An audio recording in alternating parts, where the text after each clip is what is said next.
Item ಯಾವುದೇ ಇರಲಿ try ಮಾಡಿ ಆಚಿ ಚಿಕನ್ ಮಸಾಲಾ. ಆಚಿ ಚಿಕನ್ ಮಸಾಲಾ. ಚಂದ್ರು ಲಮಾಣಿ ಬಿಜೆಪಿಯ ಎಂಎಲ್ಎ ರೆಡ್ ಹ್ಯಾಂಡ್ ಆಗಿ 5 ಲಕ್ಷವನ್ನ ಪಡೆಯುವಾಗ ತಗಲಾಕೊಂಡಿದ್ದಾರೆ. ಬಿಜೆಪಿಗೆ ಭಾರಿ ಮುಖಭಂಗ. ಯಾವ ಪ್ರಮಾಣದಲ್ಲಿ ಅಂದ್ರೆ ಯಾವುದೇ ಚಾನೆಲ್ಗಳ ಪ್ಯಾನಲ್ಗೆ ಹೋಗಿ ಅದ್ರ ಬಗ್ಗೆ ಸಮಜಾಯಿಷಿ ಸಮರ್ಥನೆ ಅಂತೂ ಮಾಡ್ಕೊಳಕ್ಕಾಗಲ್ಲ. ಅದ್ರ ಬಗ್ಗೆ ಪ್ರತಿಕ್ರಿಯೆ ಕೊಡೋಕ್ಕೂ ಕೂಡ ಆಗದಂತಹ ಪರಿಸ್ಥಿತಿಗೆ ಬಿಜೆಪಿ ಬಂದು ನಿಂತಿದೆ.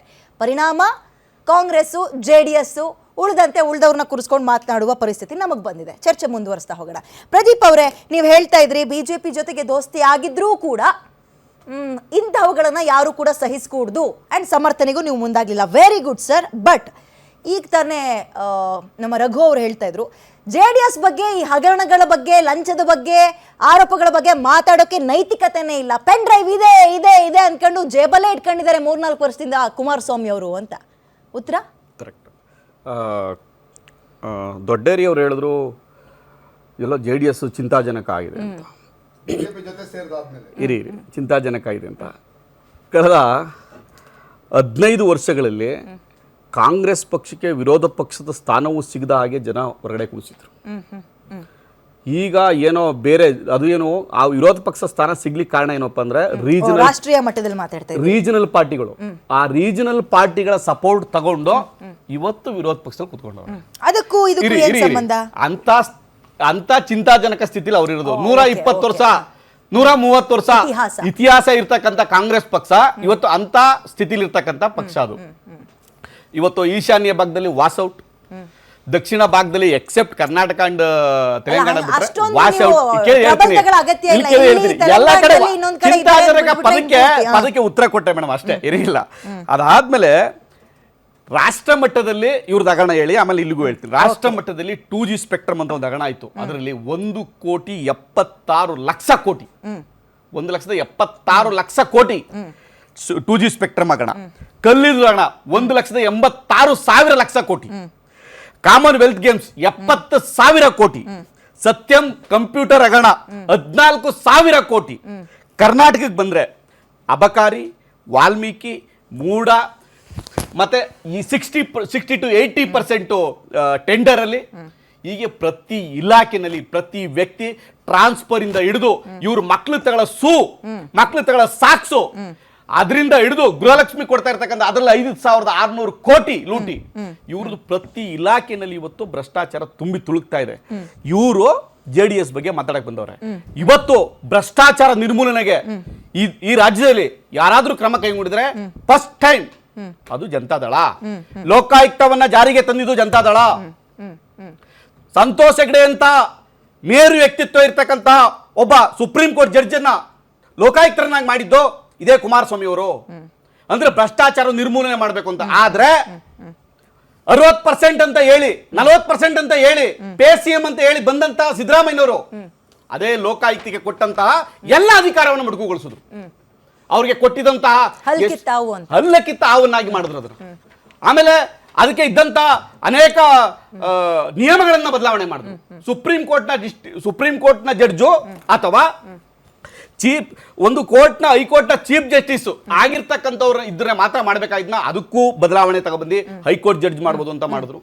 ಮತ್ತೆ ಅದಕ್ಕೆ SP ನ ಡೈರೆಕ್ಟ್ ಅವರೇ ಅಪಾಯಿಂಟ್ಮೆಂಟ್ ಮಾಡ್ಕೊಳ್ಳಿಕ್ಕೆ ಅವರೇ ನೇರವಾಗಿ ಯಾವ ಇಲಾಖೆಯಿಂದ ಯಾವ ಅಧಿಕಾರಿಗಳು ಬೇಕು ಒಳ್ಳೆ ಅಧಿಕಾರಿಗಳನ್ನ ಅವರೇ ಸೆಲೆಕ್ಟ್ ಮಾಡ್ಕೊಳಕ್ಕೆ ಅವಕಾಶ ಇತ್ತು.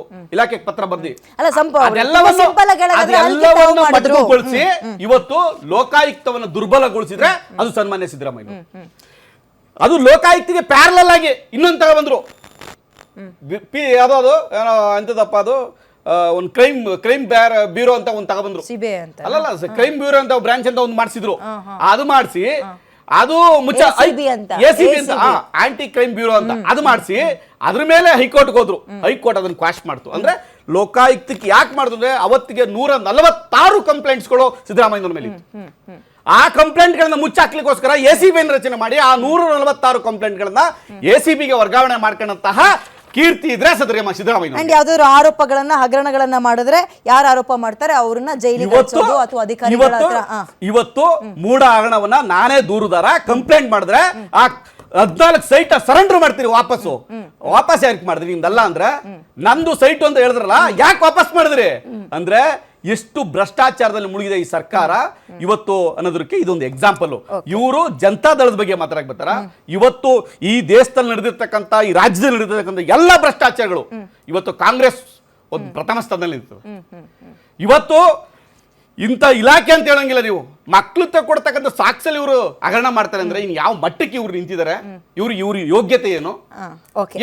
ಇವರು ಸಿಗಾಕೊಂಡಂತ ಲಮಾಮಣಿ ಬಗ್ಗೆ ಮಾತಾಡ್ತಾರೆ. ನಾವೇನ್ ಲಮಾಮಣಿ ನಾವು ಡಿಪೆಂಡ್ ಮಾಡ್ಕೊಂಡಿಲ್ಲ, ಮಾಡ್ಕೊಳ್ಳಿಲ್ಲ ಮೇಡಮ್, ನಾನು ಮಾಡ್ಕೊಂಡೂ ಇಲ್ಲ. ಎಸ್, ಪನಿಷ್ಮೆಂಟ್ ಆಗ್ಬೇಕು. ನಾನು ಹೇಳ್ದೆ ಇವತ್ತು 40% ಇರ್ಬೋದು, 60% ಇರ್ಬೋದು, ಯಾವುದೇ ಸರ್ಕಾರ ಡಬಲ್ ಸ್ಟ್ಯಾಂಡರ್ಡ್ ಅನ್ನಲ್ವಾ? ಪನಿಷ್ಮೆಂಟ್ ಆಗ್ಬೇಕು, ಓಕೆ, ಒಂದು ಸ್ಟ್ಯಾಂಡರ್ಡ್ ಉತ್ತರ. ಈಗ ಯಾವ್ದಾದ್ರು ಆರೋಪ ಕೇಳಿ ಬರ್ತಿದ್ದಂಗೆ ಸಾಕು ಬೆಳಗಿಂದ ಸಂಜೆ ತನಕ ಮಿನಿಸ್ಟ್ರು ರಾಜೀನಾಮೆ ಕೊಡ್ಬೇಕು ಅಂತ ಒಬ್ರು ಅಲ್ಲ ಜೆಡಿಎಸ್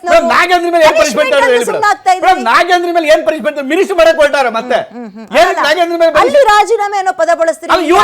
ಅವ್ರು ಹೇಳಿದ್ದು ರಾಜೀನಾಮೆ ಪಡ್ಕೋಬೇಕು ಅಂದ್ರು. ನಾಗೇಂದ್ರ ಮೇಲೆ ಯಾಕೆ ಶಾಸಕತ್ವನ ಅವ್ನ ಪಾರ್ಟಿಯಿಂದ ಯಾಕೆ ವಜಾ ಮಾಡಿಲ್ಲ?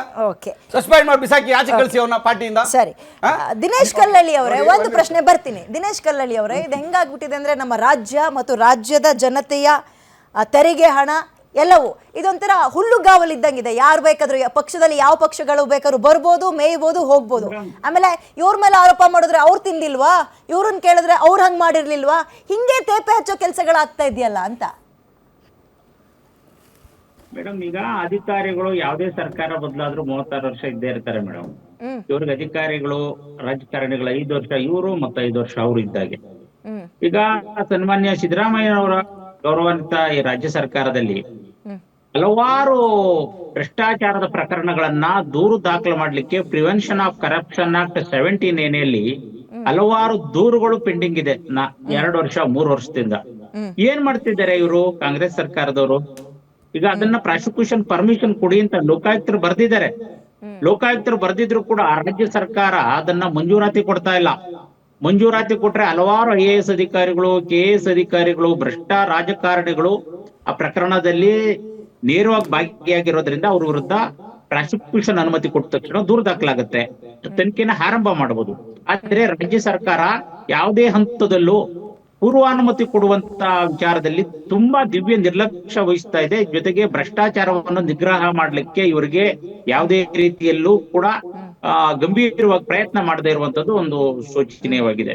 ರಾಜ್ಯ ಸರ್ಕಾರ ಇವತ್ತು ಇಡೀ ಭ್ರಷ್ಟಾಚಾರದ ಸರ್ ಹೇಳಿ ಯಾಡಿಂಗು ಏನಂದ್ರೆ ನಾನೇ 631 ಕೋಟಿ ರೂಪಾಯಿ ಯಾವುದು ವಕ್ಫ್ ಬೋರ್ಡ್ ಇಲಾಖೆನಲ್ಲಿ ಫೈನಾನ್ಸ್ ಅಪ್ರೂವಲ್ ತಗೊಳ್ದೇನೆ ತೆಗೆದುಕೊಂಡಿರ್ತಕ್ಕಂಥ ದೂರನ್ನ ಲೋಕಾಯುಕ್ತಕ್ಕೆ ಕೊಟ್ಟಿದ್ದೀನಿ. ಈ ಕ್ಷಣದವರೆಗೆ ಯಾವುದೇ ಕ್ರಮವನ್ನು ತೆಗೆದುಕೊಂಡಿಲ್ಲ.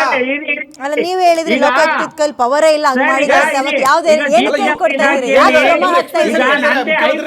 ಪ್ರಾಸಿಕ್ಯೂಷನ್ ಪರ್ಮಿಷನ್ ಕೇಳಿದ್ದೀವಿ. ಒಂದ್ ನಿಮಿಷ, ನಾನು ಇದೇ ರಾಜ್ಯ ಸರ್ಕಾರದಲ್ಲಿ ಮಂತ್ರಿಗಳಾಗಿದ್ದಂತ ಶ್ರೀ KN ರಾಜಣ್ಣ ಅವರ ವಿರುದ್ಧ ನಾನು ಹೈಕೋರ್ಟ್ ಸೂಚನೆ ಕೊಟ್ಟಿದೆ. ಇವರ ಪ್ರಕರಣವನ್ನು 3 ತಿಂಗಳಲ್ಲಿ ವಿಲೇವಾರಿ ಮಾಡಿ ಅಂತೇಳಿ. ನಿಮ್ಮೂರಿನಿಂದ ವಿಶ್ವ ಮಟ್ಟದವರೆಗೆ ರಾಜಕೀಯ, ಸಿನಿಮಾ, ಸ್ಪೋರ್ಟ್ಸ್ ಯಾವ ಸುದ್ದಿಯೂ ಮಿಸ್ ಆಗಲ್ಲ. ಬರೀ ಸುದ್ದಿಯಷ್ಟೇ ಅಲ್ಲ, ಜೊತೆಯಲ್ಲೇ ಇರುತ್ತೆ ವಿಶ್ಲೇಷಣೆ. ಗ್ಯಾರಂಟಿ ನ್ಯೂಸ್ ನ ಸಬ್ಸ್ಕ್ರೈಬ್ ಮಾಡಿ, ಫಾಲೋ ಮಾಡಿ, ಕ್ಷಣ ಕ್ಷಣದ ಅಪ್ಡೇಟ್ಸ್ ಪಡೆಯಿರಿ.